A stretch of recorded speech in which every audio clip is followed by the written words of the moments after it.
A woman is burning alive in a remote valley in Norway. Before she died, she filed the labels off every piece of her clothing. She burned her fingerprints away. She carried 4 different passports, 4 different names, and none of them were real. Police found her suitcases packed with disguises, wigs, sunglasses, a coded diary written in a cipher no one has ever broken. For over 50 years, nobody has been able to answer the most basic question about her. Who was she? This is the case of the Isdal Woman. On the morning of November 29, 1970, a university professor was hiking with his 2 young daughters through Isdalen, a valley just outside Bergen, Norway, known locally as Death Valley for its steep, treacherous terrain. As they moved along a rocky path, the smell hit them first. Then they saw her. The body of a woman lay among the rocks, badly burned. Her face was unrecognizable. Her hands were positioned as though she'd tried to shield herself. Near the body, investigators found the scattered remains of what appeared to be her final possessions: a passport-sized photo burned beyond use, an umbrella, a bottle believed to have contained alcohol, and rubber boots. At first, it looked like it might have been a tragic accident or possibly a suicide, but almost immediately the details stopped adding up. An autopsy revealed the woman had roughly 50 sleeping pills in her stomach, far more than a fatal overdose would require, combined with severe carbon monoxide poisoning and burns covering most of her body. It was as if someone, or she herself, wanted to make absolutely certain she would not survive, using at least 2, possibly 3, separate methods of death at once. Investigators couldn't identify her from the body, so they turned to what she'd left behind. Unclaimed luggage was eventually traced to 2 train station lockers in Bergen. Inside, police found more clothing, another wig, a substantial amount of cash in various European currencies, and a pair of glasses with the lenses popped out, believed to be part of a disguise. Every single tag, every label sewn into her clothes had been carefully cut or scraped away. The serial numbers on her cosmetics had been filed off. This wasn't the behavior of a random tourist.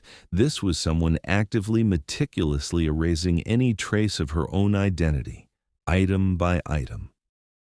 Detectives found a notebook filled with coded handwriting, rows of numbers and letters that appeared to track a travel itinerary. When investigators cross-referenced the dates against hotel registries across Norway, they found the woman had checked into hotels in at least Stavanger, Bergen, Trondheim, and Oslo in the weeks before her death, using different aliases each time. Hotel staff who remembered her described a woman fluent in several languages, sophisticated, calm, and vague about her business, the kind of guest who left no lasting impression, except that something about her didn't sit right. Police eventually recovered somewhere between 4 and 9 different passports connected to her under different names, all issued from different countries, and all determined to be forged with extraordinary skill, far beyond what an ordinary criminal or con artist would typically produce.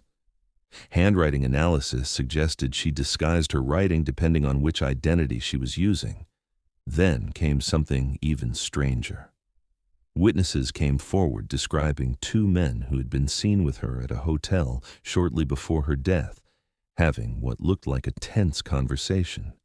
Neither man was ever identified, and in the weeks leading up to her death, local children reported seeing a woman matching her description near Isdalen, occasionally in the company of other adults, behaving as though she were meeting someone in secret. Because of the timing, 1970, deep in the Cold War, with NATO military exercises taking place in the region around the same period, theories about espionage attach themselves to the case almost immediately and have never fully let go. Bergen at the time was considered strategically significant to NATO naval operations. A well-dressed, multilingual woman traveling under false identities, carrying disguises, keeping a coded notebook, meeting unidentified men in hotel rooms, then dying by a combination of methods that looked designed to prevent identification. To many investigators, it read less like a personal tragedy and more like a professional operation that had gone wrong. What deepened the suspicion further was how the official investigation unfolded. An inquest into her death was closed relatively quickly, and much of the original case file was later found to be missing or destroyed. Journalists and researchers who tried to access records decades later discovered that documents that should have existed simply weren't there anymore. Whether that was ordinary Norwegian record-keeping practice of the era or something more deliberate has been argued for 50 years. For decades, the case went cold in the most literal sense. An unidentified body, no name, no next of kin, buried in Bergen under a small marker. Journalists revisited it periodically. Books were written, documentaries were made, but the central mystery held. Then, in 2016, Norwegian broadcaster NRK, working with a team of international researchers and forensic scientists, launched one of the most ambitious reinvestigations of the case to date. Using isotope analysis on her teeth and bones, a technique that can reveal where a person grew up and lived based on the chemical signatures absorbed into their body, scientists determined the Isdal Woman likely spent her early life somewhere in Central Europe, possibly the border regions between France and Germany, and had moved around considerably as an adult, consistent with a life spent traveling under assumed identities. Facial reconstruction specialists worked from her skull to rebuild an approximation of what she may have looked like, a woman believed to be somewhere in her 30s at the time of her death. The reconstructed image was released publicly in the hope that someone, somewhere, might recognize her. Tip lines opened. Researchers combed through missing persons records across multiple countries, and still, after everything, the isotope testing, the facial reconstruction, the renewed international attention, no one has ever come forward to say, "That was my mother, my sister, my friend."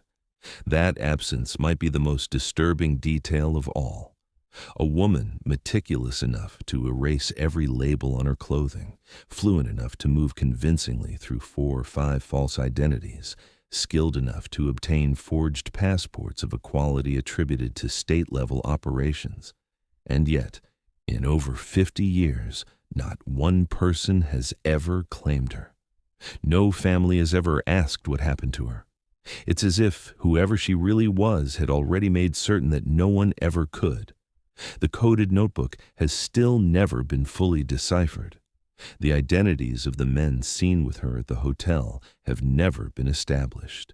The missing case files have never resurfaced, and the woman herself remains buried in Bergen, under a headstone that simply reads, "Ukjent kvinne," unknown woman, visited occasionally by strangers who've heard her story and felt compelled, for reasons they can't quite explain, to stand where she rests. Whoever she was, she made sure that when she died, she would take her real name down with her. And so far, across more than half a century, she has succeeded.